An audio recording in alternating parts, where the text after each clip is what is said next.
you discover I am the only person in this room that does not speak French.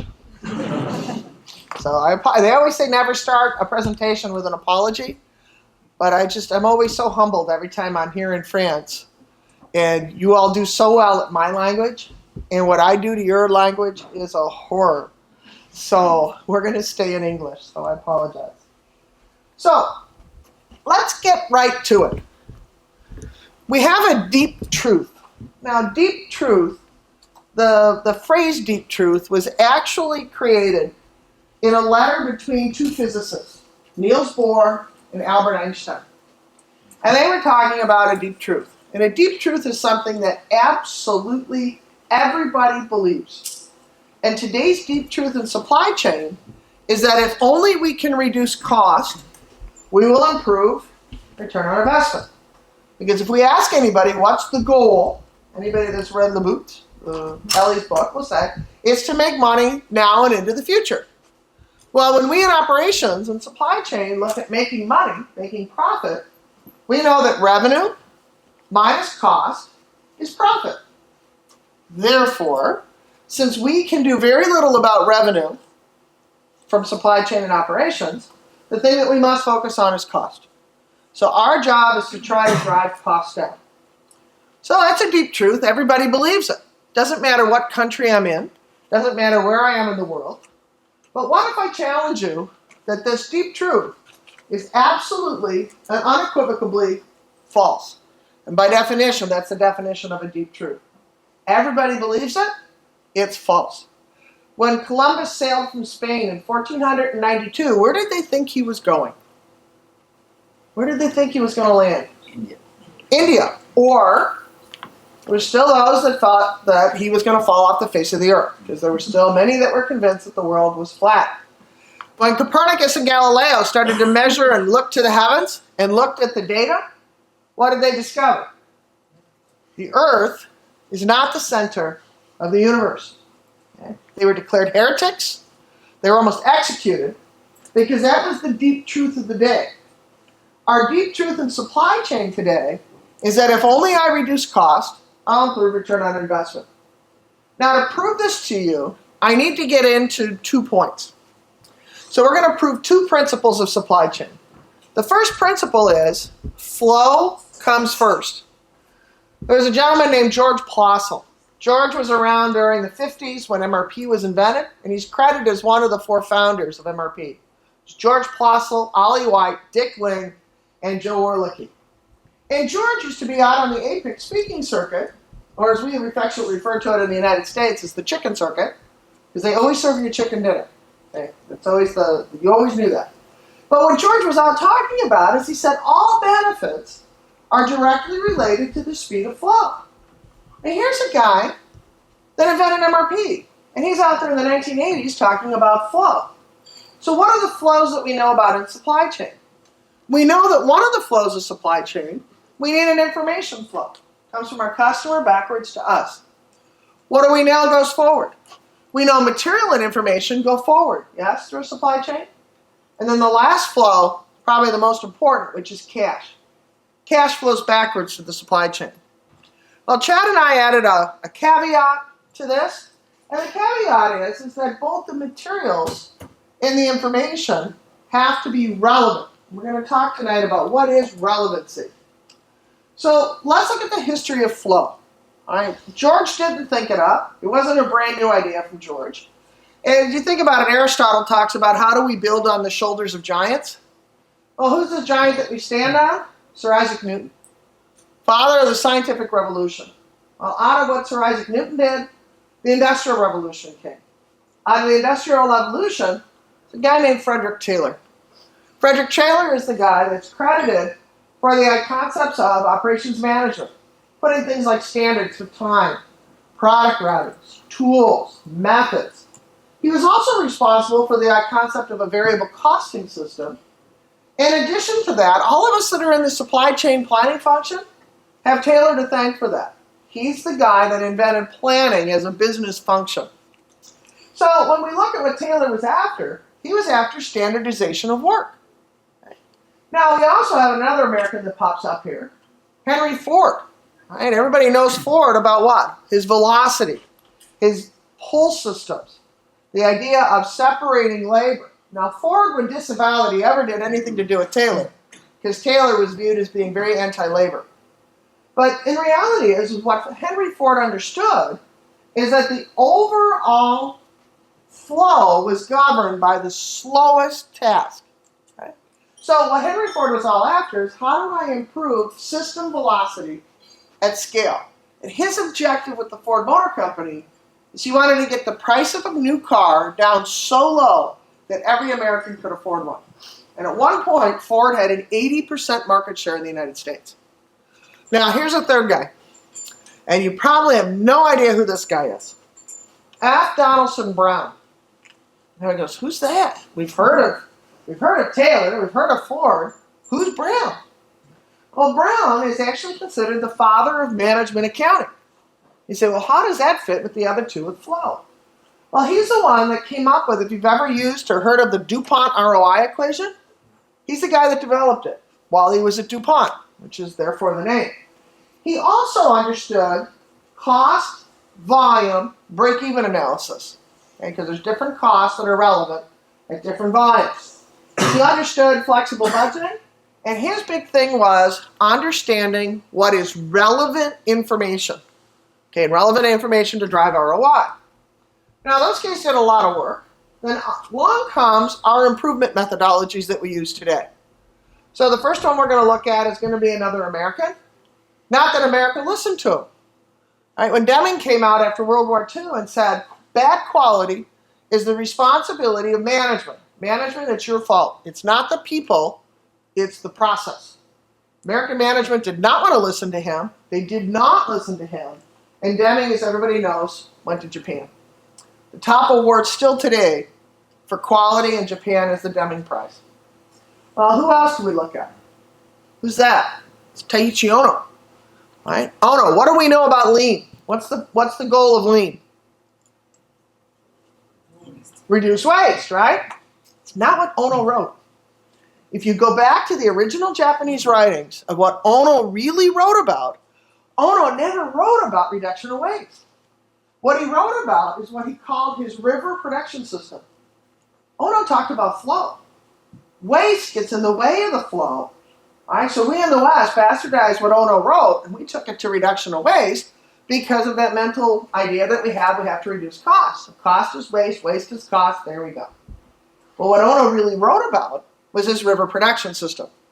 Well, and of course, I have to bring out my favorite Israeli physicist, Dr. Goldratt. Goldratt invented the theory of constraints. What was the theory of constraints? Understanding that whatever our limiting factor is, if I got a big pipe feeding a small pipe, the small pipe is going to gate my ability to get production.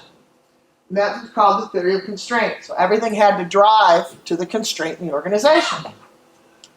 Late in his life, Ellie specifically was writing about flow. He was talking about how TOC and lean had really merged together into a single body of knowledge, because he was really getting deeper and deeper insights about how flow fit. So, this is all common sense, right? Everybody goes, of course, this is easy. Well, if this is so common sense, then why are we struggling in our companies to achieve sustainable results? So, what are the benefits we're looking for? The first benefit is what? Customer service. What do we want to have? We want to be the reliable supplier that the customer can count on. And when things flow well, we've got good service. Well, when I have good service, then I can maximize and protect my revenue, can't I? Because then I'm going to be more competitive in the market. If I'm protecting my revenue and I've got good service, I should have minimal inventories because things are flowing well. Because what do we know? What moves faster? Deep water or shallow water? We know it's shallow water, right? And expenses. Expenses that we're spending to getting production done should go down. That's all what we're looking for. And at the bottom line, what are we after? Cash flow. And we want cash to follow production to the market. So what I would submit to you is that if we protect and promote flow, we will improve return on investment. So now what's the trouble with convention? Today companies operate and undeniably cost reduction is our first law. that we have to minimize cost. So then what happens? All of our metrics, all of our actions, all of our tactical planning, all of our execution actions are going after what? Efficiency, utilization, and overhead absorption. Okay, those are the three cost-centric measures, and in some form, every company manufacturing today is measured on some derivative of those three. Whether you use OEE or directly variances or whatever you do, it's efficiency, utilization, and overhead absorption. And what do? We kick off cost reduction efforts and inventory reduction efforts to get after those metrics, yes? I see some heads nodding. Good. All right, so now let's look at the consequences of focusing on unit costs. Well, sort of take a trip with me. If plants feel the pressure to maximize their monthly profit plan, which is their cost of goods sold, dollar credit, that KPI, right? We got the balanced scorecard, we got our KPI, we're going after our efficiency, utilization, and overhead, right? Would you believe that people behave how they're measured? Yes? I mean, we all do, right? How you measure me is how I will behave. Well then, plants are going to try to maximize making high cost of goods sold items. All that stuff that's that good measure that we're trying to do. Well, if we're trying to maximize that, and some items that we build have more efficiency, utilization, and overhead absorption than others, well then what's the manufacturer going to do? They're not stupid. We're going to go after and build those items. Well, that's great, except what happens? And some products have stockouts because they don't have good efficiency, utilization, and overhead. But on the same point, I know another deep truth. If I set up more, what do I know happens to my cost? I set up and run smaller batches, I know my costs go up. That's why we have EOQ, right? We're going to set up, we're going to run as long as we can. Well, that gives us the best efficiency. So what do? Plants will pull ahead. We release an order and they'll say, okay, give me that order, and that order. I'm going to build the 4 orders together because then my efficiency looks very, very good. Well, if I pull ahead, what happens? I have make-to-stock parts that are now overstocked. In the same way, if I'm producing high efficiency orders at the expense of other ones, that's also driving me to have overstock. All right, let's continue the story. Now, the other thing we do is to make sure that the plant earns their value. They earn their value at the time they ship it to distribution. It's got to get out of the plant. So, if the plants only receive their dollar credit when it ships, well then what do? We're going to produce even if there's no demand. All right, because we want to just keep pushing stuff out of the plant because we want to earn our value for the month. Well, that's driving more overstock. Well, we might also have a make-to-order business. And if make-to-order and make-to-stock share common capacity and material, then what happens? Our make-to-order stuff, that what? We're much less efficient building because we don't build it that often. The backlogs tend to grow. Does everybody see where we're at so far? We got too much of the stuff, we got too much of the wrong stuff, we got too little of the right stuff, and our make-to-order stuff is late. Okay? Now let's take that to the bottom. And that's all coming from going after efficiency, utilization, overhead absorption. Focus on cost. So let's take that down to the bottom. Let's take a look. Where does that lead us? Well, if I have some products that are overstocked and I have common labor and machine resources, then what happens? I've consumed my capacity unnecessarily. You cannot have overstock without having excess capacity because you had to use the capacity to put it in inventory. So, with that, then what? We've created artificial bottlenecks. When Ellie started talking about the theory of constraints and bottlenecks, everybody's like, hey, we not only got one, we got many. And we have bouncing bottlenecks that move around the plant. Okay, we have plenty of bottlenecks. We did it to ourselves. So then what happens? We feel pressure to add capital to address the bottlenecks. Well now, if I've got products that are stocked out, and I've got backlogs growing, well, plants are also feeling the pressure to be on time because we got to ship it to the customer, right? Well, then what happens? I feel pressure to be on time, and I've got stockouts, so now I'm going to start to move into expedite mode. And every manufacturing plant goes into that mode. We have a certain set of rules for the first 3 weeks of the month. The last week of the month, you can take those rules, throw them out, the new rules come in to finish the month. Well, if I got backlogs growing, All right, that's getting worse because I'm expediting. Well, if I'm expediting and I've got capacity being consumed unnecessarily, then what's happening? My capacity is not available when I need it. If I don't have capacity when I need it, I'm feeling a lot of pressure to add working capital so that I can add capacity. We also feel pressure since they're not going to give us the working capital. We then move into overtime. Very expensive. Well, and if there's common raw materials and subcomponents, all right, and I have products that are overstocked, not only did I use capacity unnecessarily, I used materials unnecessarily. And if I feel pressure to expedite late work, what happens? I don't have my materials available. Make sense? So what do? I go up to purchasing and say, order more. Purchasing says, I ordered everything I was supposed to. Production says, I'm out, order more, and air freight it in here. So then what happens? We feel pressure to expedite work, and under pressure, what happens? We emphasize speed. What happens when we try to do stuff fast? Yep, you got it. Quality problems, right? Never fails. Anytime you try to do something really fast, that's when you're going to make a mistake. All right, so that all sounds pretty familiar. Everybody followed along with that path. So let's take a look. Where does that lead us? Our on-time delivery is down. Our inventory is up. Our lead time is up. Our costs are up. And our revenue is down. And what were all the desires that we wanted? We wanted good customer service, low inventory, high revenue. So by focusing on cost, we're driving every indicator that we want exactly the wrong way. So that's first principle. It's all about flow. Second principle. Supply chains are more complex. You might say, well, no kidding. The world has changed in lots of ways. In the 1960s, when my mom sent me to the grocery store, I had a choice of 2 toothpastes. Crest made one, Colgate made the other. In 2013, when Deborah and Chad Smith wrote this book, Colgate was making 17 kinds of toothpaste.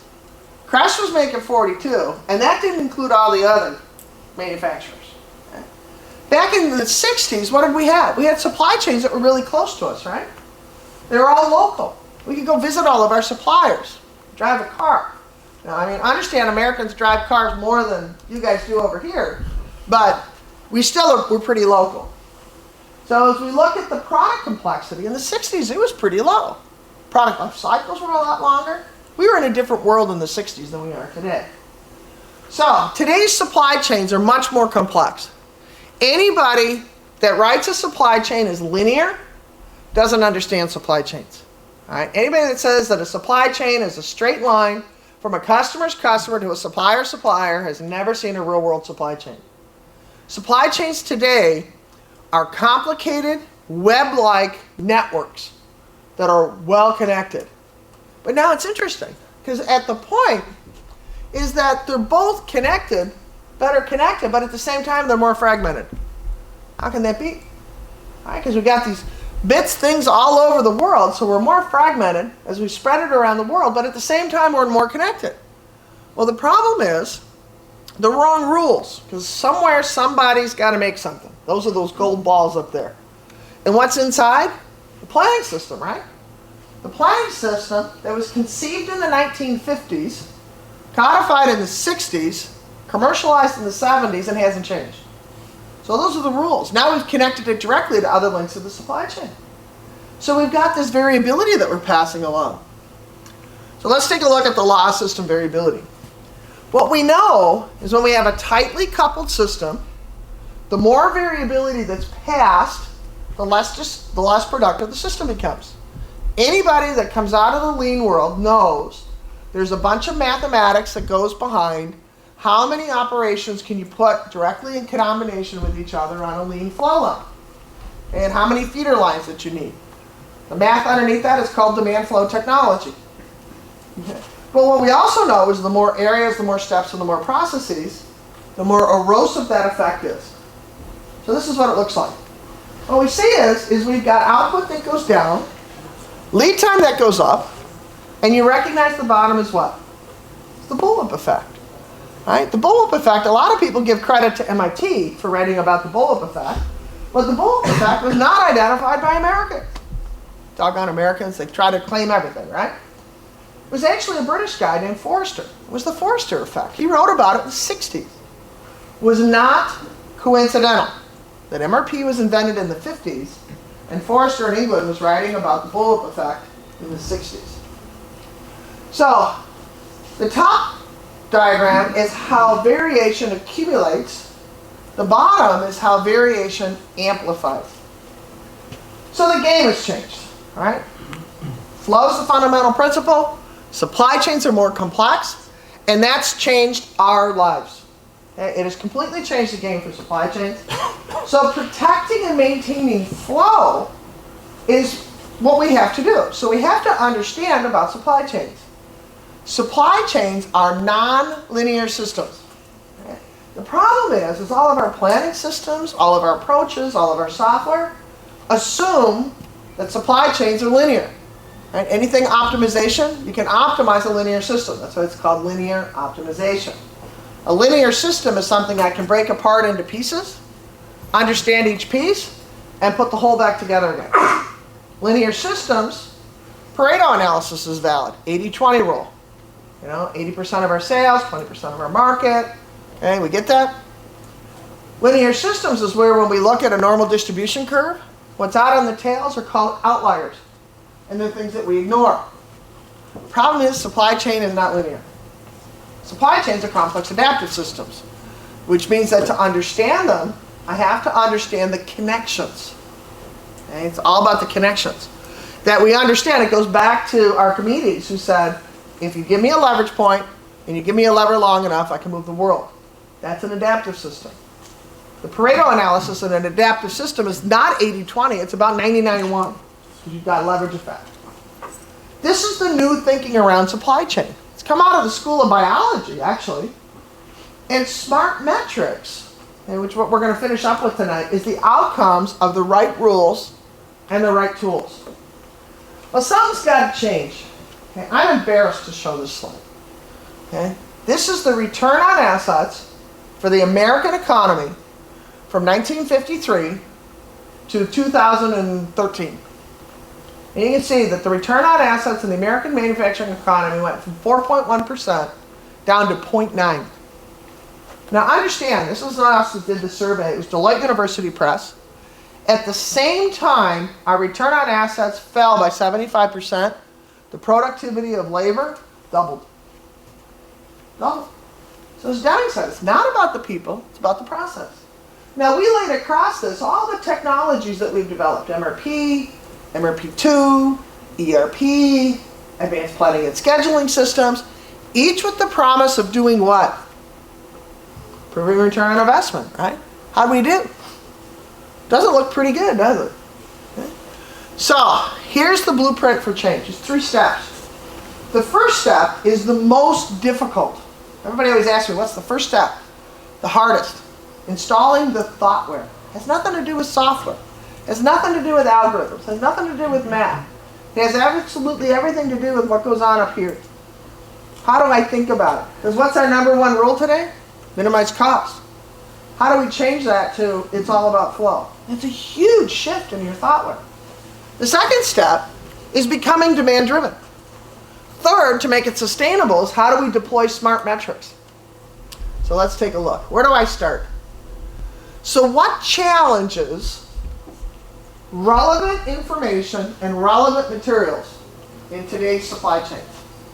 Well, it's variation. It's variability. Variability in any of its sources. Supply variability, demand variability, management variability, operational variability. If you lived in a perfect world with no variability in demand, no variability of supply, no operational variability, material requirements planning would work perfectly. It's a mathematically elegant process.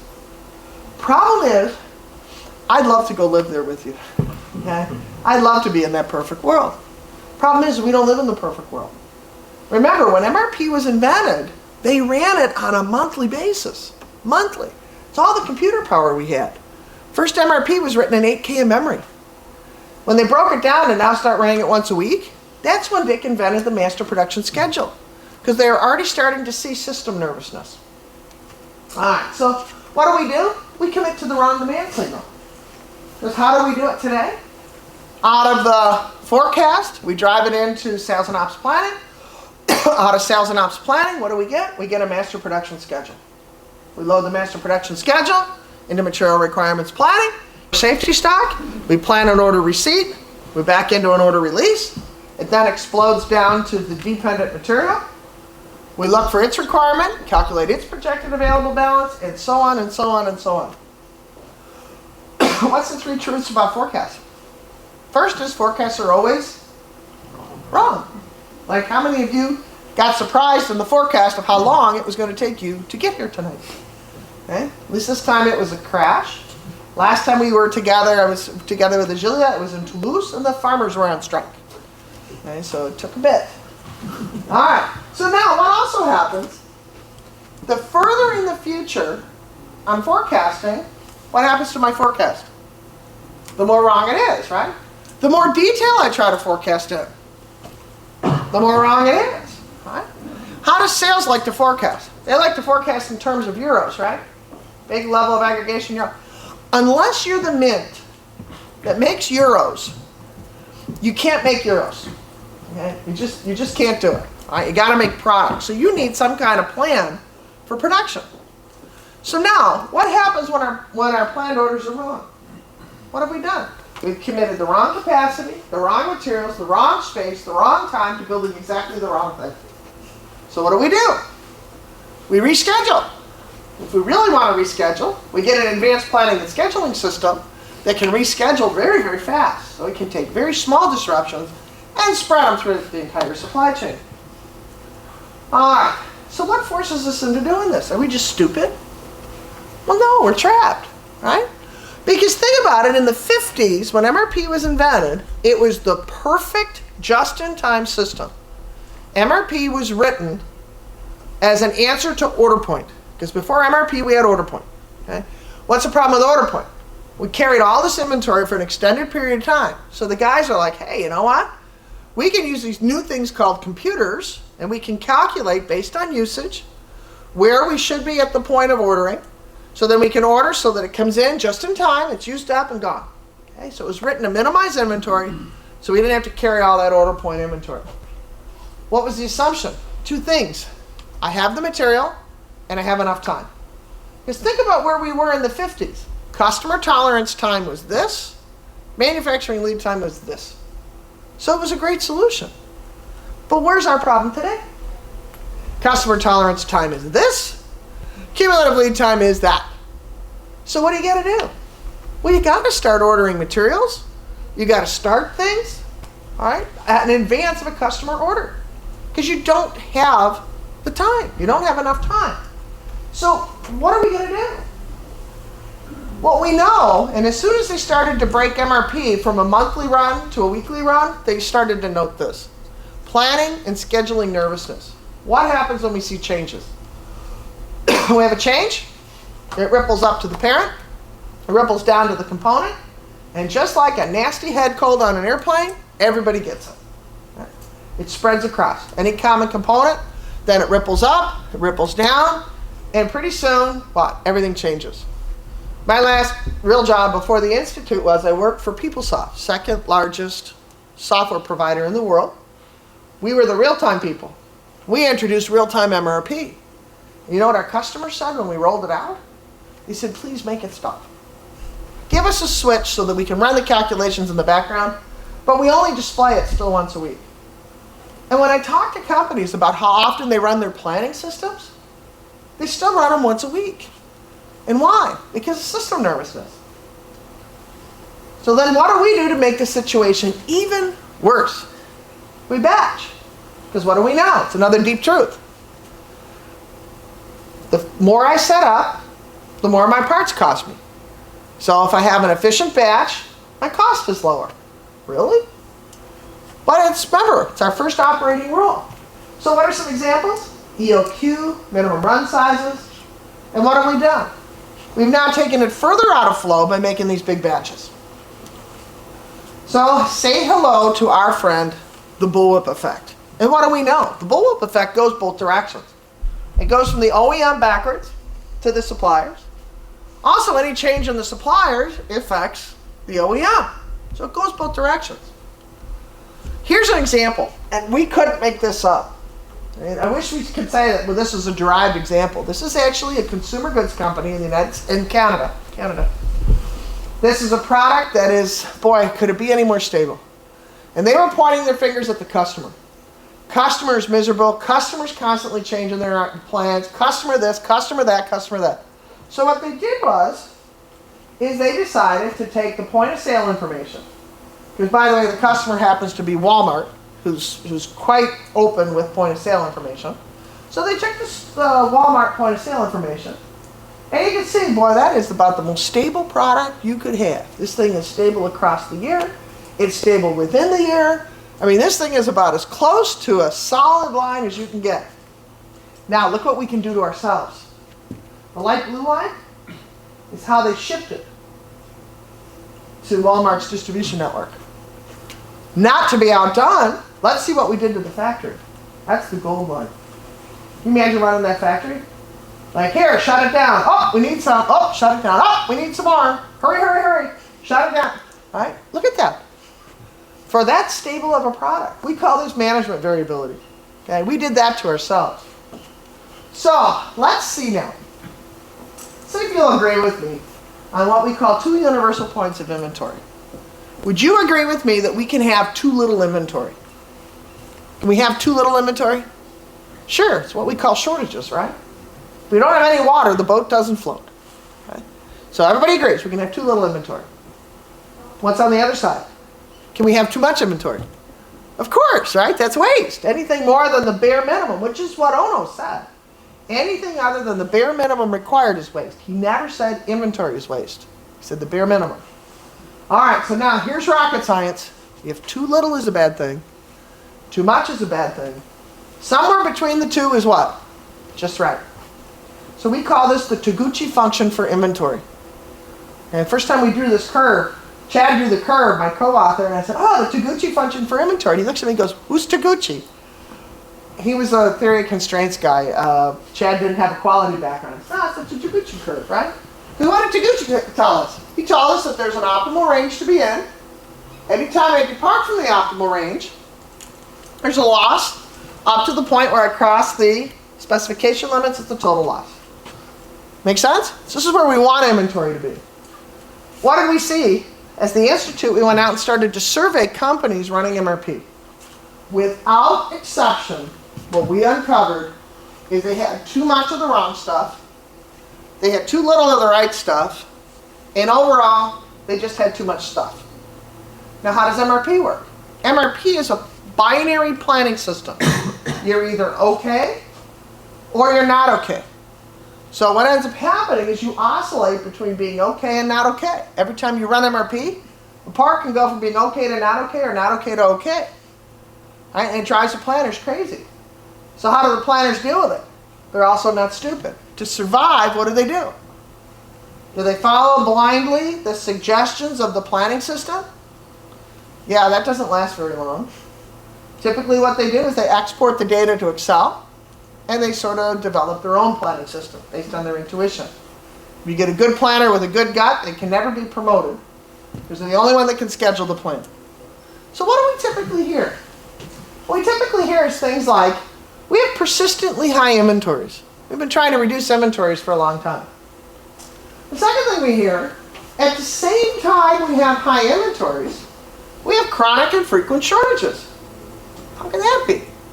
And then by being the good problem solvers that we are, we spend a lot of money trying to clear the shortages. In a plant I used to work for, one of our suppliers was in China. And when we really got into a bad way, it was like, okay, whose Chinese visa is still good? All right, you, on a plane this afternoon, pack your bag, flights of 2, to go get parts and bring them back. Think of the expense. So what do we hear? Executives will say things like, hold it, help me understand, how can we have such high inventories and not be able to ship orders? They're bewildered. And then we say, but you don't understand. We have forecast accuracy and lead time offsets and manufacturing changes and engineering changes. You just don't understand. Or then my favorite is we paid fast freight for this and now we don't need it. Or you worked a weekend overtime and it didn't get shipped on Monday. You know, and they only look and think you've got two alternatives. You're either crazy or stupid. So, second step. How do we become demand driven? How do we mitigate the variability? Well, this was something that was first written in the book, Orlicky's MRP 3rd edition. I know, it's a really sexy title. There's a whole history of how we got here. We were invited by McGraw-Hill to update Orlicky's book. And it's where DDMRP was first introduced to the world. DDMRP is a 5-step process. And what DDMRP is, it is a multi-echelon, meaning it was designed and developed across the supply chain, planning and execution methodology that allows you to become demand-driven. Well, what's demand-driven? Because there's a lot of discussion on what that means. Demand-driven is the ability to sense changes in customer demand, then adapt your planning and production all in real time. So the secret sauce underneath all of DDMRP is 3 Ps. Position, protect, and pull. So it moves us to using more relevant information. Instead of using the crystal ball, we're using customer orders based against capability. We're going to talk about that when I show you the adaptive system. So step 1 in DDMRP is first we have to establish decoupling points. We always start with inventory. And why? Because your customer tolerance time is this long, your cumulative lead time is this long, and you have the inventory out there already anyway. So what we do is position decoupling points of inventory such that 3 things happen. These are the 3 necessary conditions. The first is it has to absorb variability coming from both sides. So a decoupling buffer absorbs variability coming from the demand side. It absorbs variability coming from the supply side. The second is it creates a position of independence. So it decouples the lead time. And the third is for it to be a decoupling buffer, it must improve return on investment. If it doesn't do all 3, it's not a strategic decoupling buffer. Absorb variability from both sides, decouple lead time, improve ROI. Now how's that for thoughtware? We've been so brainwashed that less inventory is better, but what I'm telling you is some inventory is the best investment we got. But on the same side, we've allowed inventory to sort of be a result, and we view it as a necessary evil. If we're going to keep inventory, that inventory should generate a return on investment just like any other asset we have in the company.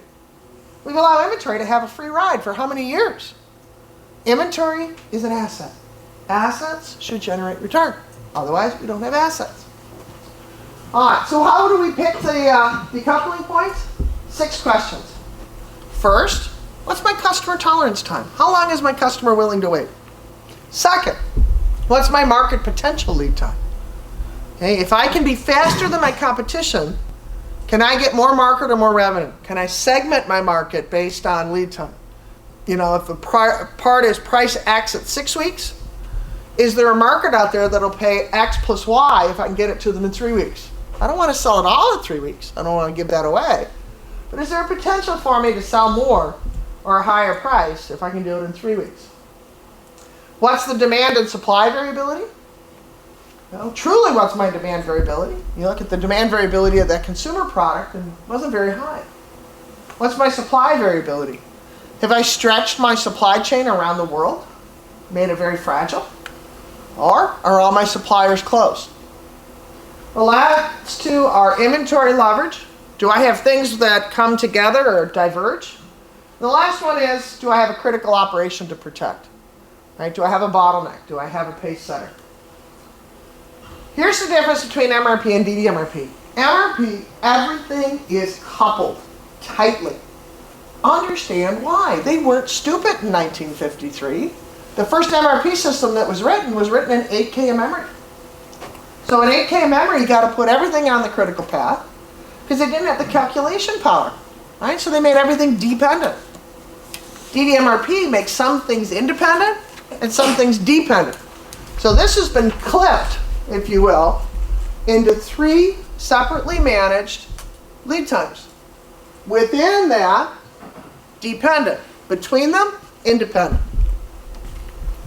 Then we set buffers. Each of the buffers has 3 zones, red, yellow, green. Each zone performs a function. The green zone controls how frequently we order and how much we order. So there's rules that go into how you calculate that. The yellow zone is the demand coverage. So it's always our average daily usage times our lead time. The red zone is the safety embedded in the buffer, not safety stock. Safety stock is a supplementary position of inventory. Okay, a buffer is a primary position of inventory. So we use all this information and we put the whole algorithm in the book. We put it all out in the public domain, and that's how we calculate our buffer. But our buffer is also our primary planning mechanism. Now we also want our buffers to adjust. So if I've got something like the picture up there that it's seasonal, I need to build up the buffer in front of season, and I need to drain that buffer off. How far in advance of the season I need to build up, depending on capacity. So we need the buffers to be dynamic as demand changes, dynamic as we do product introductions, we do product discontinuances. So as we get through those first 3 steps, we've modeled our environment. Now we use those buffers for planning. The planning buffer says, okay, I'm going to look at what we call the net flow position, which says, how much do I physically have on hand? What's the total of everything that's coming to me? I don't care the date. Then I subtract what we call qualified demand, which is what's due today, past due, and then I look out my decoupled lead time into the future and say, do I have visibility of any customer order that's going to trip my spike threshold? So what's a spike? A spike is a single order or multiple orders that are in excess of my threshold that would collapse my buffer if it hits me. So if I should happen to have forward visibility of customer orders, and I see a group of orders or a single order coming in that's really big, we want to plan for it. But all the other orders that are underneath the line, it has gone into the buffer. So that net flow position tells us when we need to order. Planning is the release of orders. Execution is the management of open orders. So how do I do planning? Here I'm going to generate my supply order recommendations. I look at 2 numbers. I look at my net flow position. I look at my on-hand position. So remember, supply generation is all about what zone the net flow position's in. So this is not order point. Okay? Order point is, again, binary with no visibility of forward requirements. So here's your planner screen. The first part, my on-demand, my on-hand is in the yellow. All right. My net flow's in the green. What does the planner do? Go have a cup of coffee. I'm in that green zone. I'm planning by zones. It's good to go. Now here, my net flow position's in the yellow. What does the planner need to do? It needs to order. How much does he order? Up to top of green. How did we size the green zone? Based on the quantity and frequency of ordering. So I place that order, brings you back up to top of green. The third part's the same situation. Now the fourth part you look at is sort of interesting. The net flow position's in the green, but the stock's in the red. Now what do? If this was safety stock, what would MRP do? It would release and expedite an order. Probably an order that's past due for release. We release it, expedite it, and we'd be all in a fuss. Under DDMRP, if that is where I'm sitting at, my net flow position's in the green, I already have enough orders that are already open. I don't need to worry about it. Planner does nothing. We handle it in execution. So, say I place that order. I'm a good planner. My net flow position hit the yellow. I ordered up to top of green. Part number 101. What happens next? It explodes. What does it explode to? It explodes to that next stocking position. So 101 will explode down to 301, 203, and 304P. Because if it's shaded up there, it's stock. Now, between the stocking positions, it's still dependent. We didn't throw MRP out.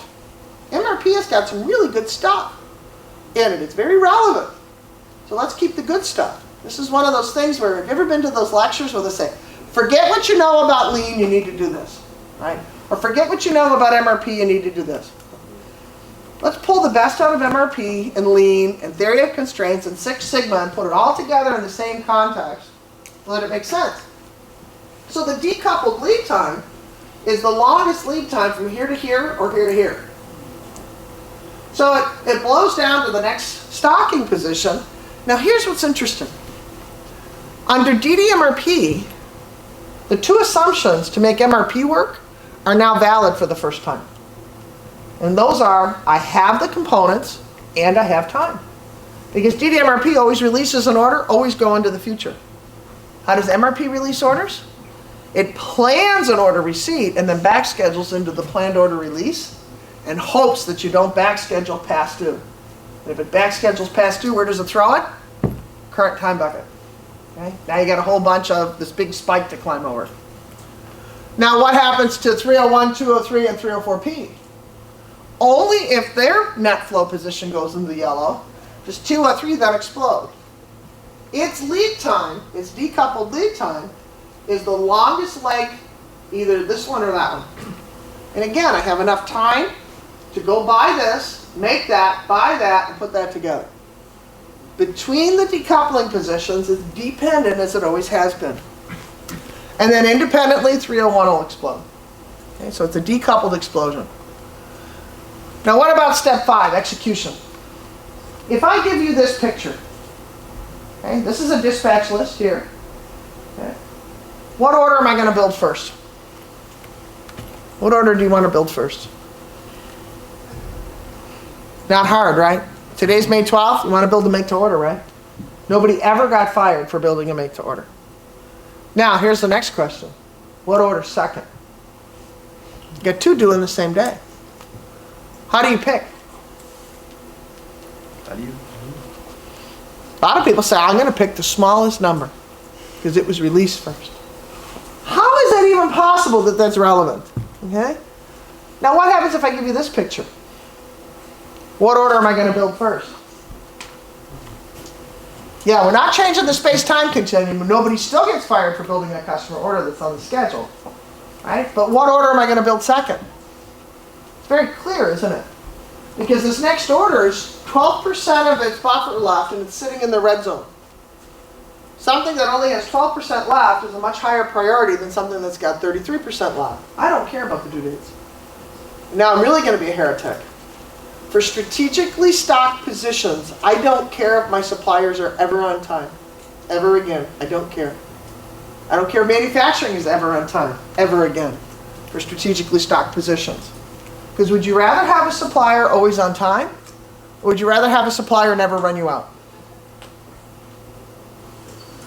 I'd rather have them never run me out. Give me the positions of the stock buffer. Your job's keep the buffer full. Not too much, not too little. Just right. So here's our demand-driven adaptive system pyramid. Fundamental principle is flow. Okay, that's what it's got to be. Well, out of that, if the fundamental principle is flow instead of cost, then if it's flow, then it's all about position, protect, and pull. If my new operating model is position, protect, and pull, then I've got new operational considerations I have to look at. I got to look at things like cash flow, buffer status, sales orders. When I focus on that, what I get is bottom line benefits without trade-off. Because here's another deep truth. To get better customer service, I have to have more inventory. We all know that, right? Remember the definition of a deep truth? Just because you think you know, it doesn't make it right. Okay? To get better customer service, what do we have to have? Better flow. When I have better flow, what happens to my inventory? It actually goes down. All right. Third step. Deploy smart metrics. How do we keep this thing sustainable? Let me ask you this question.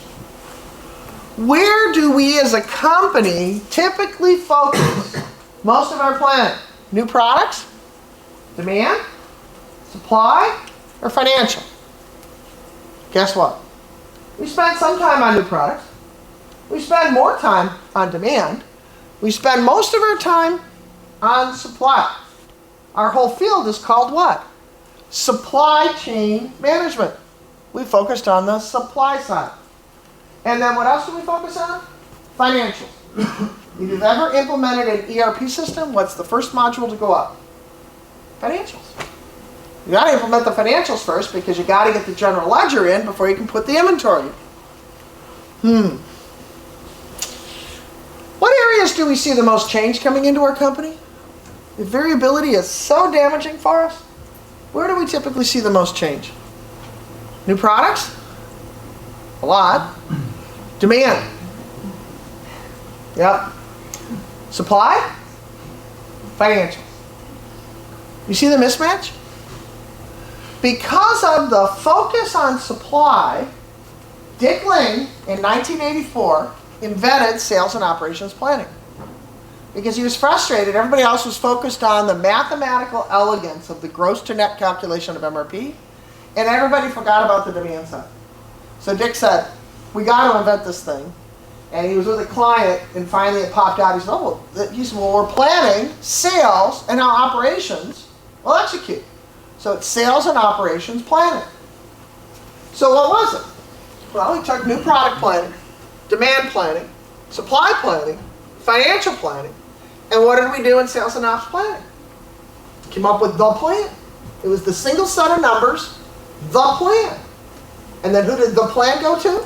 Senior management for approval. Okay. And what was the output of S&OP? The master production schedule. Okay, works pretty good, right? In place in many companies still today. In 1995, Dick started to collaborate with a British gentleman named Andy Coldrick. And they said, you know what? We did it backwards. We really did it backwards. It should not be left to right. Okay? Oops. Should not be left to right. It should be right to left. We've got to start with management. Then we have to come back with an integrated reconciliation. And then what we need to manage is portfolio and new activities, managing demand, then managing supply. And there needs to be a closed loop between each of those. And they called this right to left S&OP or breakthrough S&OP. Okay? Big change, huge change. Well, in 2015, we've been working with DDMRP for about 10 years this year. And we said, we keep telling people that DDMRP fundamentally changes your sales and operations planning process. The problem is we never told them how. So we said, all right, we better write about this. All right. Now, my background, remember, is manufacturing. I have, S&OP is not my field of expertise. But whose field of expertise is it? We went to the guy that invented S&OP, named Dick Ling. So Dick Ling worked with us and helped us develop demand-driven sales and ops planning. It's changed. You think about it. What is DDS&OP? And I recognize this is a lot of words. I'm sorry. But DDS&OP is a bi-directional integration point. Think about it. It's like a joint in the knee. And what does it connect? It connects the strategic relevant range, okay, the strategy of the company, with the tactical relevant range, okay, the operational relevant range. What are we doing? DDS&OP does not set a master production schedule. It sets master settings. It sets key parameters that are those first 3 steps of DDMRP, of how we model our production process.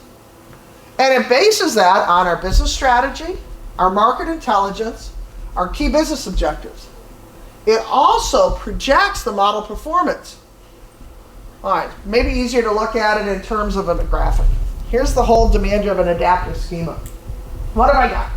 I'm separated into 2 relevant ranges, right? I got the relevant range where I'm living today, the operational relevant range. There's information that is not relevant in that relevant range. Things like how many plants I have. Can you change your plants this month? You can't open up or shut a plant this month, right? So it's not relevant. Can you change how many people you got? In the short term, labor's fixed. Overhead's fixed. Those costs are not relevant. Now what's the other side? The blue sky. Right? Blue sky, the strategic relevant range. In the long term, if I'm looking annually or out 5 years, can I change how many plants I have? Yeah. Can I change how many people I got? Yeah. Now all of a sudden those factors become relevant. How do I connect those 2 ranges? DDS&OP. It's got to be a transition point, that linkage, that knee between the 2. So how does it work? Same way as it always has. Strategic planning disaggregates to the business plan. So from the strategic plan, we use market intelligence, we use our business objectives and our strategic decisions to translate that into the business metrics of what we want our business to do. It's great. So we got that. Now what do we do with it? Well, it's got to go to sales and operations planning, right? So the plan parameters, the expectation of performance, comes into S&OP, DDS&OP. Parameters come out of DDS&OP. The first 3 steps of DDMRP. Positioning inventory, calculating buffers, adapting those buffers. That's what comes out of DDS&OP. Well, what comes back? What we know is this is the model management, okay, the model parameter management, how we set up our model. What activates the demand-driven operating model? Not forecast, actual orders. Okay? Actual orders. We only replenish buffers based on consumption. That's the pull part. It's position, protect, and pull. Well, that's pretty cool going one direction, but it's got to come back the other direction. So what comes back the other direction is we close the loop. This is the Schuhart cycle, plan, do, check, act. We close this loop between DDS&OP and the demand-driven operating model because we've got to see how is our model running. Well, we do that with the same stuff Taylor taught us how to do, which is variance analysis. So this is a closed loop. We have our model. We compare what it was doing to what we expected. But then that information also comes back through DDS&OP that given our model and how the model's performing, given new conditions for the business, what can we expect for the business to do? So the demand-driven model projection. Well, then what happens? Well, based on that, what can we possibly feed back to strategy that says where are our opportunities for additional ROI? So here in the business plan to DDS&OP, this is also a plan, do, check, act cycle. Right, where we look at the business plan and what our expectation is against what we can do. Some things we can't change. Right? It's kind of the, I want this. All I have is this. For capacity, what's your only 2 choices? You got to either change load or change capacity. So that's this loop here. Well, then given the demand-driven model projections, it balances between the business plan and the strategy. So each of these is a closed loop, but at the same time, each of them feeds to each other. This is what we call control, measure, adapt, and project. So this is coming back up the other way. Traditional S&OP is about that top right quadrant, and that's about it. Because once we blow the master production schedule out, that's it. That's what we run to. The demand-driven adaptive schema gives us a whole way of managing the business. So let's dive a little bit more. This is the definition of the demand-driven adaptive system.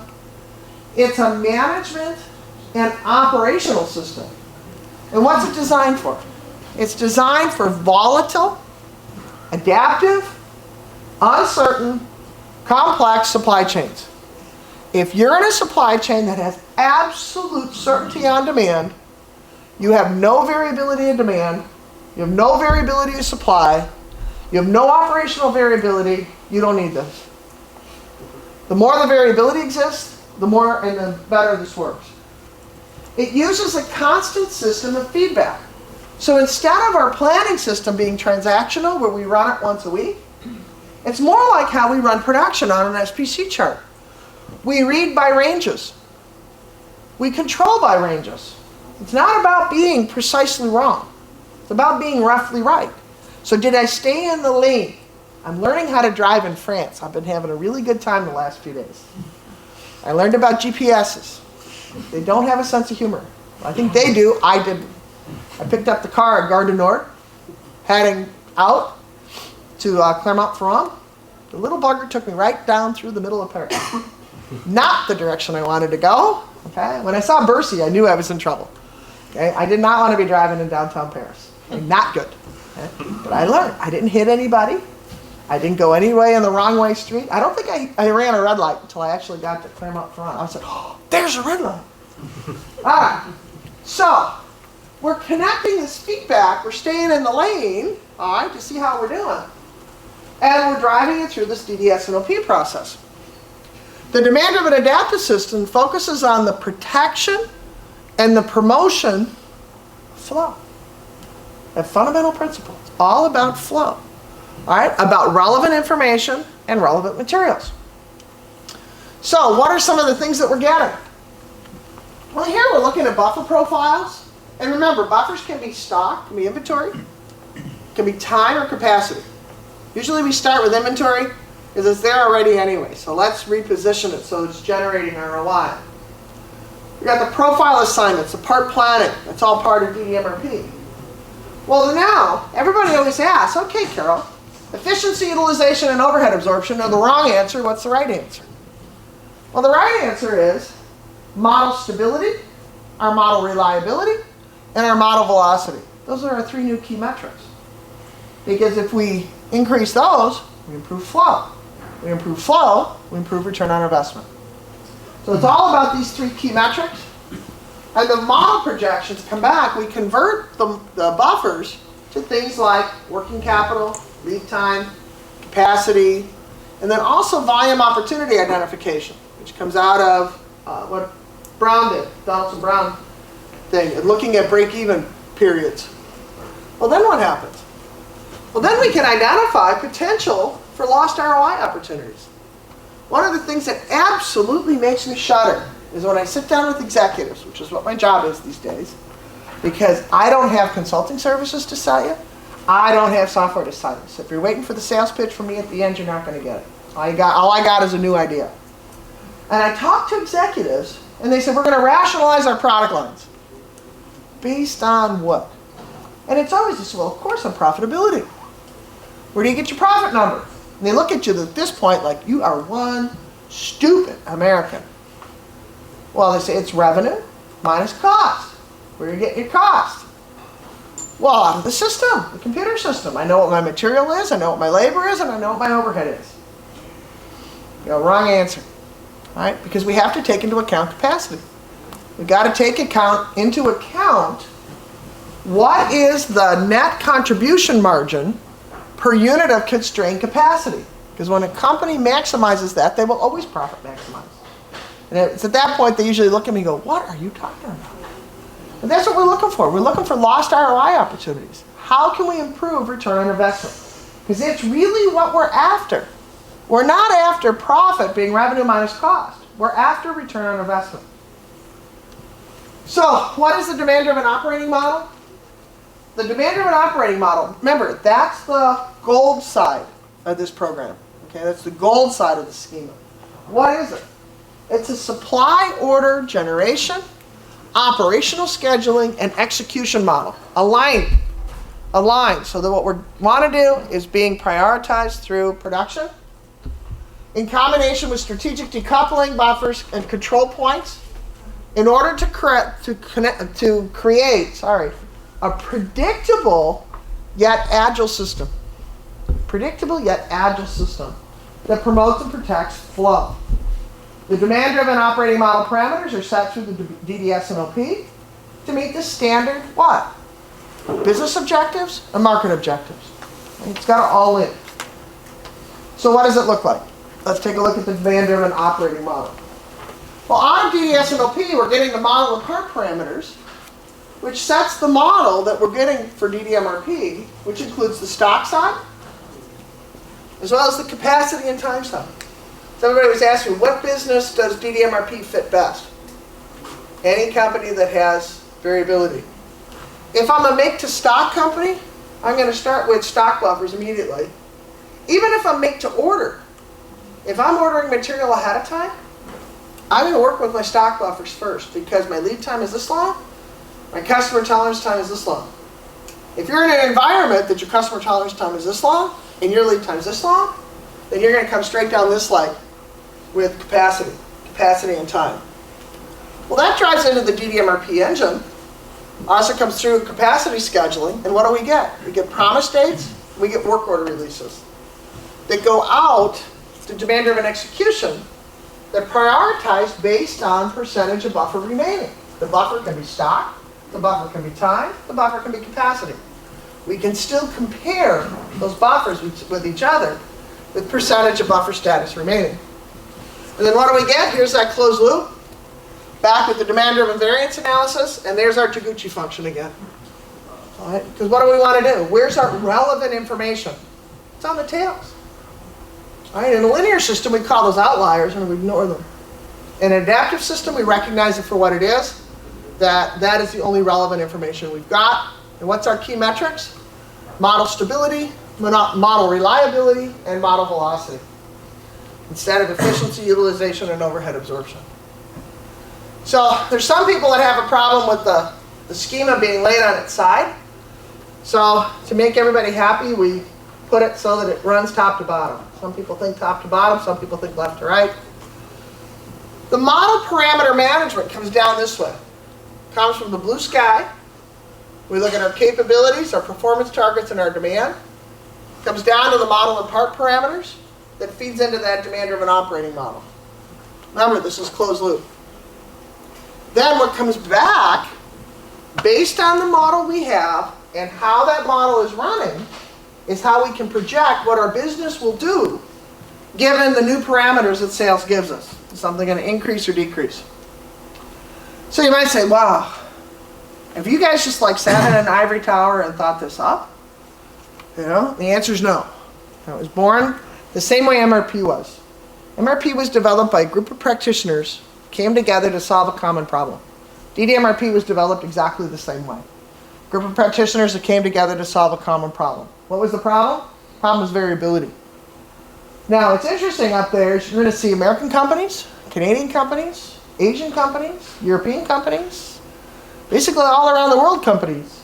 Saturca is from Spain. Stem Cell is Canadian. They do have a distribution center here in France. Vigilon, fastest growing company in Canada. Grew from 175 million Canadian dollars to $500 million in 3 years. Organic growth, no acquisition. These guys get the complex, the demand-driven adaptive system beautifully well. Because what were they able to do? Remember that second point? What business can we go after now that we're more reliable and we're faster? And that's how they did it. Great job. Let's see, MIC. MIC is an apparel company down in Colombia.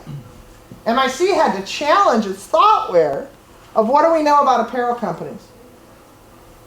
We produce them in big batches, and they're always shipped to the store in what's called sets. A set is an extra large, 2 larges, 4 mediums, 2 smalls, and 1 extra small. They always go in sets because that's how the materials cut, because you have to get nesting on the materials, because you know that's the efficient batch, you know. Yeah, these guys changed from that thoughtware to a different thoughtware, where now they're flexing their buffers at their store day to day. They build up their buffers for the weekend because they know 60% of their sales will happen. This company went from basically net negative working capital position. In other words, they were bankrupt.